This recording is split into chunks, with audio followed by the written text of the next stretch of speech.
صورت آل عمران قرآن کریم کی تیسری صورت ہے۔ پوری صورت مدنی ہے۔ اس کا نام آل عمران ہے، یعنی عمران کے خاندان والے۔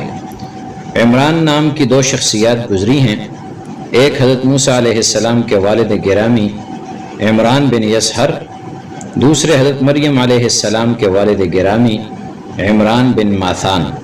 یہاں صورت کون سے آل عمران سے موسوم ہے، اس میں دونوں احتمال ہو سکتے ہیں، لیکن اس صورت کی آیت نمبر 33 میں جہاں آل عمران کا لفظ آیا ہے، وہاں سیاق و سباق سے راجح یہ معلوم ہوتا ہے کہ اس سے حضرت مریم علیہ السلام کے والد یعنی عمران بن ماثان کی آل مراد ہے۔ اس سورہ مبارکہ کی ابتدائی 83 آیتیں نجران کے عیسائی وفد کے سلسلے میں نازل ہوئی ہیں، جو 9 ہجری میں وفد کی صورت آپ صلی اللہ علیہ وسلم کی خدمت میں حاضر ہوا تھا۔ نجران یمن کے شمالی حصے میں ایک جگہ کا نام ہے۔ موجودہ جغرافیہ کے مطابق اب یہ علاقہ سعودی مملکت کی یمنی سرحد پر واقع ہے اور سعودی مملکت کا حصہ ہے۔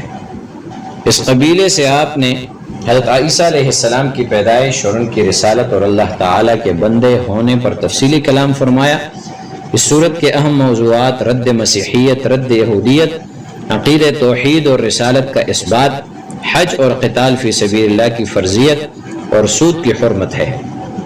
اس صورت کی سورہ بقرہ کے ساتھ کئی مناسبتیں ہیں۔ سورہ بقرہ میں حضرت آدم علیہ السلام کی غیر معمولی تخلیق کا تذکرہ تھا، اور اس صورت میں حضرت عیسیٰ علیہ السلام کے غیر معمولی تخلیق کا تذکرہ ہے۔ اسی طرح سورہ بقرہ کے آخر میں کافروں کے خلاف مدد کی دعا تھی، اور اس صورت میں کفار کے ساتھ قتال کا حکم ہے۔ شاید یہی وجہ ہے کہ دونوں فضائل ایک ساتھ وارد ہوئے ہیں۔ چنانچہ آپ صلی اللہ علیہ وسلم نے فرمایا، زہر اوین یعنی سورہ بقرہ اور آل عمران کو پڑھا کرو، یہ دونوں قیامت کے روز بادل کے ٹکڑوں یا صف بستہ پرندوں کے گروہوں کی شکل میں اپنے پڑھنے والوں پر سایہ فگن ہوں گے۔